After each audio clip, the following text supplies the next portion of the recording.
Hello नमस्कार साथियों, स्वागत है आपका आपके ऑनलाइन प्लेटफॉर्म पर। कैसे हैं आप लोग? उम्मीद करते हैं आप लोग बहुत ही अच्छे होंगे और आपकी पढ़ाई बहुत ही ज़बरदस्त चल रही होगी। आप एक एक सेकंड का सदुपयोग कर रहे होंगे। मैं ईश्वर से ऐसी कामना करता हूं कि ईश्वर आपको इतनी शक्ति दे कि आप एक एक मिनट का सदुपयोग करके ईमानदारी से आपकी अपनी पढ़ाई कर सकें। तो आज की क्लास में हम लोग चर्चा करेंगे अति महत्वपूर्ण जी के जी एस के प्रश्न, जो कि एसएससी जीडी एग्जाम 3/12/2021 के शिफ्ट थर्ड से लिए गए हैं। ये जी के जीएस 2021 के प्रश्नों का पार्ट 6 है। इसके पहले पार्ट 5 जो कि चैनल पे पड़े हुए हैं, आपने यदि अभी तक अटैम्प्ट ना किया हो तो अटैम्प्ट कर सकते हैं और अपने स्कोर को कमेंट में ज़रूर बताएं। चलिए तो हम लोग समय को न गवाते हुए क्लास को स्टार्ट करते हैं। अपनी क्लास का पहला प्रश्न है, तमिलनाडु, आंध्र प्रदेश और केरल में पाई जाने वाली किस प्रकार की मिट्टी काजू जैसी फसलों के लिए सबसे उपयुक्त होती है? तो काजू जैसी फसलों के लिए सबसे उपयुक्त मिट्टी होती है लाल लैटराइट मिट्टी। ये काजू, कॉफ़ी और रबड़ के लिए बहुत ही उपयुक्त होती है। इसका रंग लाल होता है आयरन ऑक्साइड के कारण। तो ये आपको याद रखना है। चलिए हम लोग चलते हैं अगले प्रश्न पर।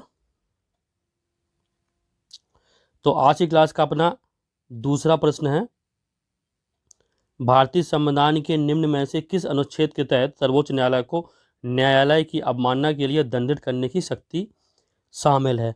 तो सर्वोच्च न्यायालय अनुच्छेद 129 और 142 के तहत अनुच्छेद 129 का ये क्या है? अभिलेख न्यायालय है। अभिलेख न्यायालय मीन्स इसके द्वारा जो भी निर्णय दिए जाएंगे तो वो एक अभिलेख के रूप में कार्य करेंगे और इसी के तहत ये अवमानना पर दंडित कर सकता है। अवमानना पर दंड किस अनुच्छेद के अनुसार? अनुच्छेद 129 के अनुसार सर्वोच्च न्यायालय अपने दिए गए निर्णय की अवमानना पर दंडित कर सकता है। तो ये आपको याद रखना है। और इसके अलावा अनुच्छेद 142 क्या कहता है? अनुच्छेद 142 एक से इसके अभिलेख न्यायालय की और अत्यधिक पुष्टि करता है। मीन्स कहता है जब तक कोई नया कानून न बनाया जाए तो सर्वोच्च न्यायालय द्वारा दिया गया आदेश ही सर्वमान्य होगा। ठीक है, चलिए तो हम लोग चलते हैं अगले प्रश्न पर। तो अपना अगला प्रश्न है, एशियन गेम्स में भारत ने पहली बार फुटबॉल का स्वर्ण पदक कब जीता? तो एशियन गेम 1951 में प्रथम एशियन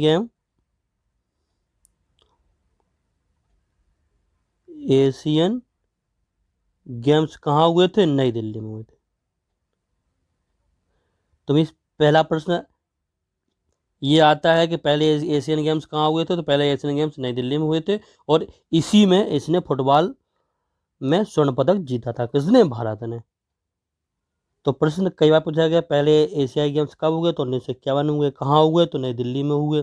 और पहले एशियाई गेम्स में ही भारत ने फुटबॉल में स्वर्ण पदक। तब अगला प्रश्न है, पावो क्रिस्टेटस ब्लैंक प्लेस समानता के रूप में जाना जाता है। मीन्स पावो क्रिस्टेटस किसका वैज्ञानिक नाम है? तो आपको बताना है पावो क्रिस्टेटस मोर का वैज्ञानिक नाम है। किसका? मोर का, पिकॉक का। और कुत्ता का वैज्ञानिक नाम क्या है? कैनिस फेमिलाइरिस। तो आपको याद रखना है। चलिए हम लोग चलते हैं अगले प्रश्न की ओर। अगला प्रश्न में निम्न में से क्या ठोस अपशिष्ट का जैव अपघटनीय रूप है?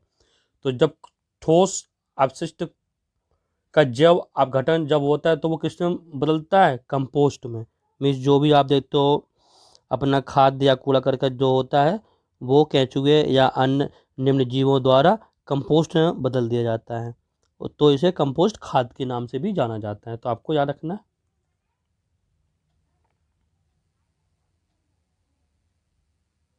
विक्रमशिला विश्वविद्यालय के संस्थापक निम्नलिखित में से कौन थे? तो आपको बताना कौन थे। तो विक्रमशिला विश्वविद्यालय के संस्थापक निम्नलिखित में कौन थे? तो धर्मपाल थे। ये पाल वंश के राजा थे धर्मपाल। राष्ट्रीय दुग्ध दिवस किस या कब मनाया जाता है? तो राष्ट्रीय दुग्ध दिवस कब मनाया जाता है ये आपको बताना है। तो राष्ट्रीय दुग्ध दिवस कब मनाया जाता है? 26 नवंबर को। 26 नवंबर को ही क्यों मनाया जाता है? क्योंकि इस दिन वर्गीज कुरियन जो श्वेत क्रांति की क्या है? श्वेत क्रांति के जनक,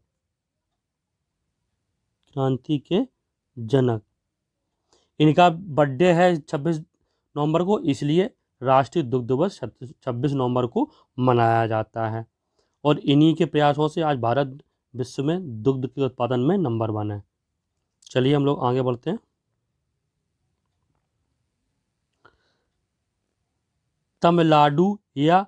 तमिलनाडु ब्लैंक प्लेस जनजाति द्वारा मनाया जाने वाला त्यौहार है। तो तमिलनाडु मिसमी जनजाति द्वारा मनाया जाता है त्यौहार। और आपको ये बताना है मिसमी जनजाति किस राज्य में पाई जाती है? तो अरुणाचल में। किसमें? अरुणाचल में। मैंने आपको बताया था कि मिसमी पहाड़ी कहाँ पाई जाती है? तो अरुणाचल में पाई जाती है। तो पहाड़ियों के नाम पर भी वहाँ रहने वाले जनजातियों का नाम रख दिया गया है। जैसे मिसमी अरुणाचल प्रदेश में, खासी और गारो पहाड़ियाँ कहाँ हैं? मेघालय में हैं। तो खासी और गारो जनजातियाँ कहाँ पाई जाती हैं? मेघालय में पाई जाती हैं। तो ये आपको याद रखना है। चलिए हम लोग आगे बढ़ते हैं। तो अपना अगला प्रश्न है, संयुक्त राष्ट्र के खाद्य और कृषि संगठन FAO ने वर्ष ब्लैंक प्लेस में कुटनाड की समुद्र तल से नीचे की कृषि प्रणाली को वैश्विक रूप से महत्वपूर्ण कृषि विरासत प्रणाली घोषित किया है। तो वैश्विक रूप से महत्वपूर्ण कृषि प्रणाली घोषित किया गया है। किस वर्ष किया गया है? 2013 में किया गया है। और ये कुटनाड कहाँ है? ये केरल में। कहाँ है? केरल में। तो प्रश्न दोस्तों ये भी बनता है, इंपॉर्टेंट प्रश्न है। प्रश्न ये भी बनता है कि समुद्र तल से नीचे किस राज्य में कृषि की जाती है? तो वो केरल में की जाती है। और केरल में कहाँ की जाती है? कुटनाड में की जाती है।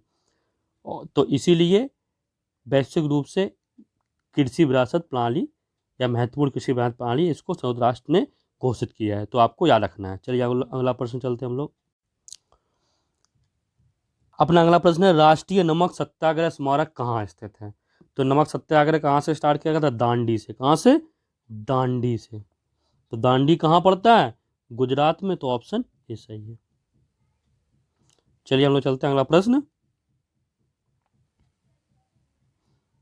भारत में ब्रिटिश शासन के दौरान निम्नलिखित में से किसने रैयतवाड़ी व्यवस्था को शुरुआत की थी? तो रैयतवाड़ी किसने शुरुआत की थी? रैयतवाड़ी व्यवस्था की शुरुआत किसने की थी? थॉमस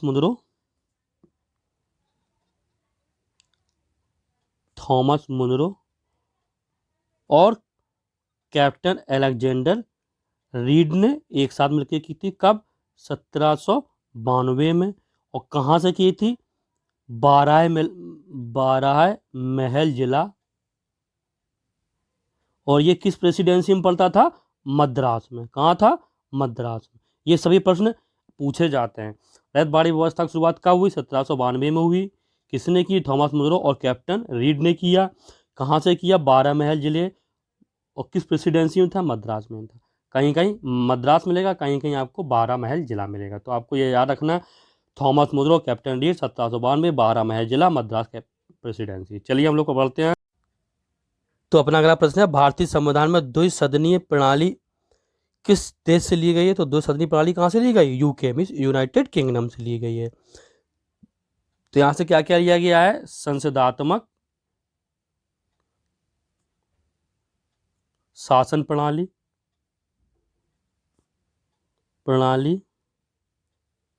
द्विसदनीय शासन प्रणाली और एकल नागरिकता। क्या? एकल नागरिकता। तो ये आपको याद रखना है, किस देश से संविधान में क्या क्या लिया गया है, इससे प्रश्न पूछे जाते हैं।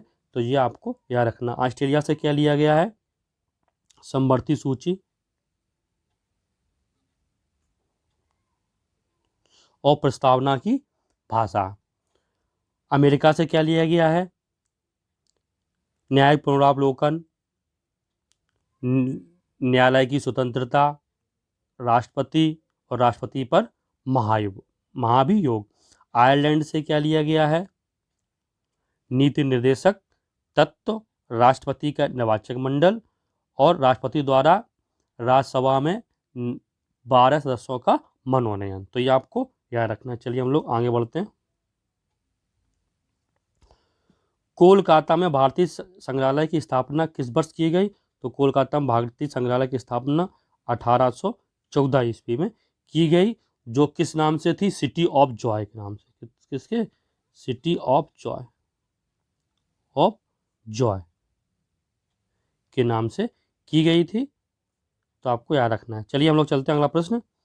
अपने महापरिनिर्वाण के पहले बुद्ध ने अंतिम उपदेश कहाँ दिया था? तो बुद्ध ने महापरिनिर्वाण के पहले अपना अंतिम उपदेश वैशाली में दिया था। इनका महापरिनिर्वाण कहाँ हुआ था? कुशीनगर में हुआ था। कहाँ हुआ था? कुशीनगर में हुआ था। तो ये आपको याद रखना। अपना आंसर ए सही होगा, लेकिन महापरिनिर्वाण पूछा जाए तो कुशीनगर में हुआ था। तो आपको याद रखना है। और पहला उपदेश कहाँ दिया था? पहला उपदेश कहाँ दिया था? तो वो सारनाथ में दिया था, पहला उपदेश। और इनका जन्म कहाँ हुआ था? लुम्बिनी में हुआ था। तो ये सब जितने भी ऑप्शंस दिए गए हैं ये सभी आपके लिए अति महत्वपूर्ण हैं। तो आपको याद रखना। और बौद्ध और जैन धर्म से मैंने बताया था एक ना एक क्वेश्चन एसएससी में आता है, तो इनको अच्छी तरह पढ़ के आपको जाना है। भारतीय वन्य जीव संरक्षण अधिनियम किस वर्ष लागू किया गया? वन्य जीव और वनों के संरक्षण के लिए भारतीय वन्य जीव संरक्षण अधिनियम 1992 में लागू किया गया। तो ऑप्शन सी सही है। चलिए हम लोग आगे बढ़ते हैं।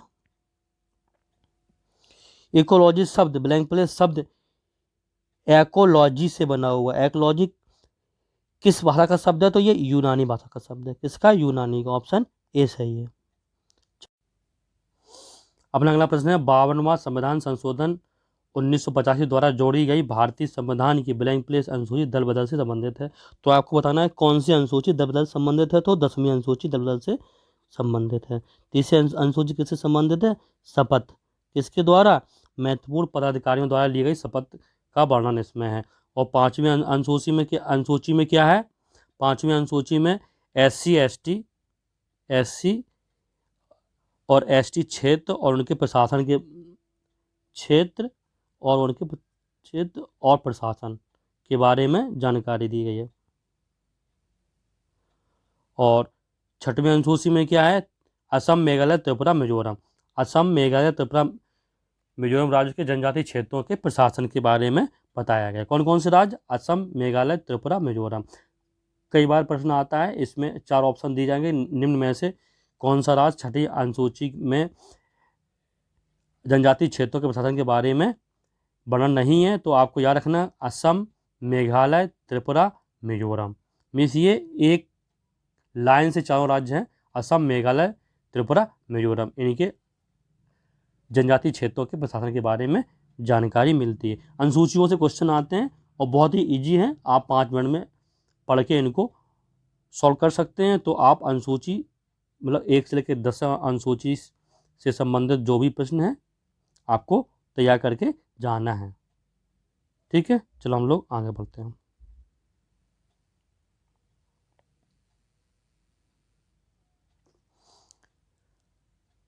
अपना अगला प्रश्न है शरीयतुल्लाह खान अंग्रेजों के खिलाफ ब्लैंक प्लेस का हिस्सा थे।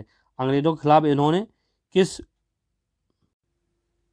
आंदोलन के हिस्सा थे? तो अंग्रेजों के खिलाफ इन्होंने 1838 में फराजी आंदोलन में हिस्सा लिया था।